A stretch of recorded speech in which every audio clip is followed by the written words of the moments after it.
नमस्कार बच्चों, जय श्री कृष्णा। स्वागत है आपका 12th होम साइंस की क्लास में। तो बच्चों, हम 10th लेसन पढ़ रहे थे आहार आयोजन की प्रक्रिया।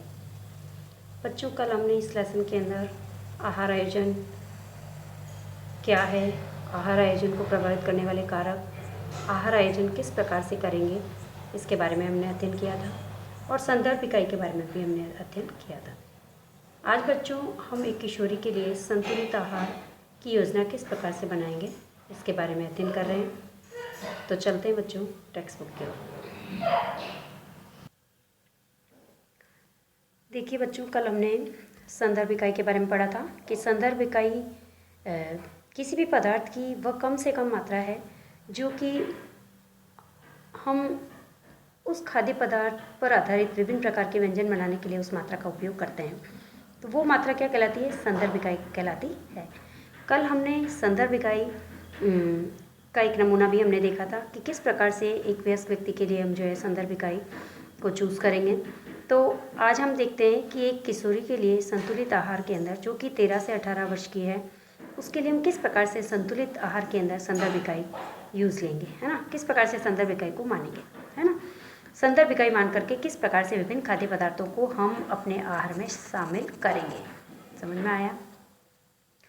अब जैसे यहाँ पर देखिए, इस सारणी के अंदर देखिए पेज नंबर 49 पे सारणी दी गई है आपकी बुक के अंदर। अब देखो यहाँ पर पूज्य समूह दे रखे हैं, कौन कौन से पदार्थ हमें दिन भर के अंदर लेना है, प्लस उसकी संदर्भ इकाई हमें कितनी कितनी मात्रा उसकी मिनिमम हमें लेनी है। ठीक है, अब चलते हैं। जैसे अनाज जो है, अनाज के बारे में हमने लिया था संदर्भ इकाई के 30 ग्राम अनाज से एक रोटी बनती है। कितनी बनती है? एक रोटी बनती है।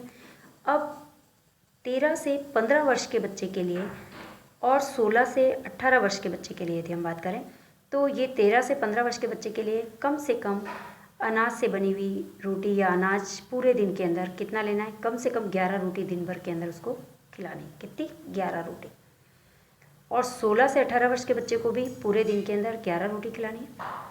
अब हमने क्या किया, हमने एक रोटी कितने के बराबर मानी है? 30 ग्राम के बराबर मानी है। तो 30 × 11 बराबर कितने हो गया? 330 ग्राम हो गया। पूरे दिन के अंदर 13 से 15 वर्ष के बच्चे को या फिर 16 से 18 वर्ष के बच्चे को कितनी मात्रा की आवश्यकता है अनाज की? 330 ग्राम जो है अनाज उसको पूरे दिन के अंदर दिया जाना चाहिए। समझ में आया? ठीक इसी प्रकार से हम दाल की बात करें तो दाल के अंदर हमने देखा था कि 30 ग्राम दाल यदि हम लेते हैं तो उससे 1 कटोरी दाल बनेगी, और बनने के बाद वो कटोरी जो है एक व्यक्ति उसको आसानी से खा सकता है, आराम से खा सकता है ना। तो यहाँ पर 13 से 15 वर्ष के जो बालक है उसके लिए कम से कम कितनी लिए यहाँ पर? 2 कटोरी दाल, सुबह और शाम दोनों टाइम, है ना। तो हम कह सकते हैं कि 60 ग्राम दाल जो है कि उसको आवश्यकता होगी। और 16 से 18 वर्ष के बच्चे की यदि हम बात करें तो उसके अंदर 2.25 कटोरी, है ना। कितनी? 2.5 ग्राम, यानी कि हम कह सकते हैं कि 30 × 2.5, यानी कि कम से कम जो है 16 से 18 वर्ष के बच्चे के लिए 75 ग्राम जो है वो दाल की आवश्यकता होगी। 2.25 कटोरी, 2.5 कटोरी दाल वो खा सकता है दिन भर के अंदर। समझ में आया? तो इस प्रकार से हम आहार आयोजन में विभिन्न खाद्य पदार्थों को शामिल करेंगे दिन भर के लिए, है ना, किशोरी के लिए। ठीक है, अब चलते हैं दूध की बात करें तो दूध के अंदर 100 ml दूध जो है हमने माना है कि 100 ml जो है हमारा 1 कप के बराबर 100 ml है। तो अब 13 से 15 वर्ष के आयु के बच्चे के लिए कम से कम कितनी होनी चाहिए इकाई संख्या? 5। तो 100 × 5 बराबर क्या हो गया? 500 ml हो गया, यानी कि उसको आधा किलो दूध की आवश्यकता डेली जो है वो होती है। तो एक बच्चे को जो 13 से 15 वर्ष की आयु का है उसको 500 ml दूध की आवश्यकता है, यानी कि आधा किलो दूध। और 16 से 18 वर्ष के बच्चे को भी दिन भर के अंदर आपको आधा किलो दूध के बराबर उसे दूध देना चाहिए। अब उस दूध को आप दूध में पिला सकते हो, चाय के अंदर पिला सकते हो, आप दूध का जो है वो दही जमा के रायता बना के खिला सकते हो, है ना, दूध का पनीर बना के खिला सकते हो, या फिर आप कोई भी चीज़ विभिन्न प्रकार के व्यंजन में इसको आपको की योजना बना करके और आपको कम से कम जो है वो 500 ml दूध जो है बच्चे को दिन भर के अंदर देना है। इसी प्रकार से यदि हम कंदमूल की बात करें तो कंदमूल में आपकी कंदमूल आ जाती है, आपकी सब्जियां वगैरह है ना, ये ककड़ी है, टमाटर है, सैलेड है, ये सब आते हैं इसके अंदर। तो इसकी यदि हम बात करें तो 100 ग्राम जो है आपको प्रतिदिन लेना चाहिए। एक प्लेट हो जाता है 100 ग्राम में। तो यहाँ पर इकाई संख्या कितनी दे रखी है? 1। और 16 से 18 वर्ष के लिए 2 प्लेट, है ना। तो हम कह सकते हैं कि 13 से 15 वर्ष के लिए कुल जो है कंदमूल या सैलड जो है कम से कम 100 ग्राम सैलड डेली उससे लेना चाहिए। और 16 से 18 वर्ष के बच्चे के लिए कितना 2 प्लेट जो है वो कम से कम है ना कंदमूल लेना चाहिए, 2 ककड़ी या 2 टमाटर के बराबर उससे खाना चाहिए। अब चलते हैं हरी पत्तेदार सब्जियों की बात करें तो हरी पत्तेदार सब्जियों की हमने इकाई ली थी, संदर्भ इकाई लिया था हमने कि 100 ग्राम जो है हरी पत्तेदार सब्जियां होनी चाहिए प्रतिदिन के खाने में, है ना। यानी कि आधी कटोरी हरी सब्जी जो है वो डेली बच्चे को देनी चाहिए हमें। तो अब 13 से 15 वर्ष के बच्चे के लिए यदि हम बात करें तो 100 × 1 बराबर कितनी हो गई, 100 ग्राम देनी चाहिए। और 16 से 18 वर्ष के बच्चे को भी हमको 100 ग्राम ही देनी चाहिए, यानी कि एक छोटी कटोरी हरी सब्जी डेली जो है वो बच्चे को साइड में देनी चाहिए दाल के अलावा, ठीक है। अन्य सब्जियों की यदि हम बात करें तो अन्य सब्जियां भी हम उसके अंदर ले सकते हैं। ये तो पत्तेदार सब्जियां थी, इसके साथ अन्य सब्जियां, अन्य जो है दूसरी हरी सब्जियों की बात करें तो वो भी हमें 100 ग्राम देनी चाहिए। 100 ग्राम हमने ली है, मानक इकाई, संदर्भ इकाई। यहाँ पर 13 से 15 वर्ष के बच्चे के लिए यहाँ पर कितनी का है, 2 माना है, तो 100 × 2 बराबर 200 ग्राम हो गई। कम से कम 13 से 15 वर्ष के बच्चे के लिए 200 ग्राम जो है अन्य सब्जियों को हम शामिल कर सकते हैं, जिसके अंदर आप जो है सोयाबीन है, राजमा है, मटर है, चने हैं, इस प्रकार की सब्जियों को यूज़ कर सकते हैं।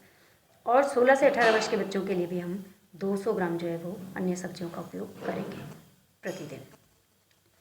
अब चलते हैं फलों की यदि हम बात करें तो हमने देखा था कि 100 ग्राम के अंदर एक फल होता है, एक फल जो है प्रतिदिन बच्चे को देना चाहिए हमें।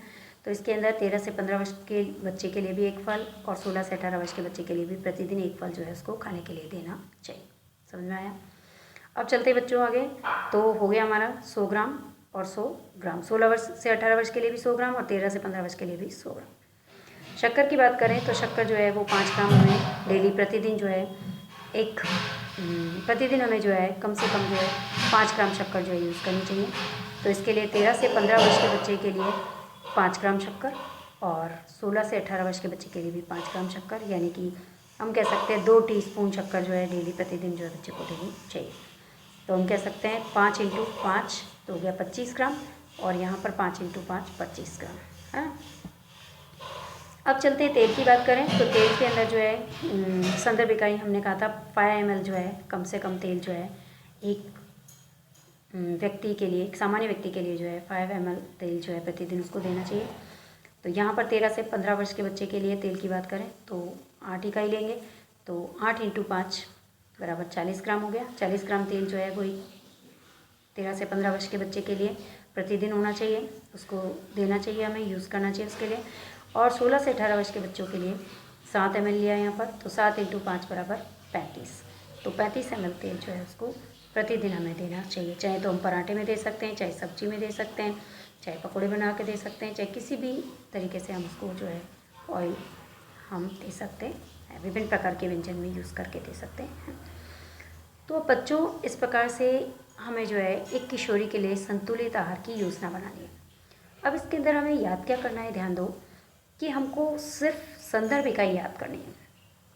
अब ये तो हमको याद हो ही गई है वैसे तो, कि भाई अनाज जो है 30 ग्राम को हमने माना है 1 रोटी के बराबर, दाल 30 ग्राम को 1 कटोरी दाल माना है, दूध जो है हमने 100 ml जो दूध है हमारा 1 कप के बराबर माना है हमने। कंदमूल जो है हमने 100 ग्राम लिए, है ना, प्रतिदिन 100 ग्राम लेना चाहिए। हरी पत्तेदार सब्जियां 100 ग्राम, अन्य सब्जियां 100 ग्राम, फल 100 ग्राम जिसमें एक फल आ जाएगा। शक्कर जो होगा आपका 5 ग्राम हो जाएगा और तेल और घी आपकी 5 ml हो गया, है ना। तो इस प्रकार से ये सारणी हमें याद करनी होगी। और फिर उसके बाद 13 से 15 वर्ष के लिए हमें ये याद करना होगा कि कितनी इकाई की आवश्यकता है, तभी तो हम कुल मात्रा निकाल पाएंगे। अब जब हम कुल मात्रा निकालेंगे, कुल मात्रा निकालने के लिए हम क्या करेंगे, जैसे हमको निकालना है कि एक किशोरी के लिए संतुलित आहार की दी जाने वाली कुल मात्रा कितनी है ना, तो सारणी के द्वारा हमें समझाओ। तो सबसे पहले हमको संदर्भ इकाई याद होगी, तो संदर्भ इकाई याद होगी तभी तो हम जो है उसकी संदर्भ इकाई के साथ साथ इकाई लगाएंगे और इकाई से इसको गुणा करेंगे। संदर्भ इकाई को इकाई से गुणा करने पर हमारे पास कुल जो है वो उसकी मात्रा आ जाएगी कि एक किशोरी को प्रतिदिन आहार के अंदर कितनी मात्रा जो है वो दी जानी चाहिए, किस किस चीज़ की। अनाज कितना दिया जाना चाहिए, दाल कितना दिया जाना चाहिए, दूध कितना दिया जाना चाहिए, कंदमूल कितने देने हैं, पत्तेदार सब्जियां कितनी देनी है, अन्य सब्जियां कितनी देनी है, फल कितने देने हैं, शक्कर कितने देने हैं और तेल और घी कितने देने हैं। तो समझ में आया आपको। तो इस प्रकार से हम जो है किशोरी के लिए संतुलित आहार की जो है वो टेबल बना सकते हैं और ये आपको एग्ज़ाम में भी पूछी जाएगी, एग्ज़ाम में भी पूछा जाएगा इसके बारे में। तो चलते हैं बच्चों आगे।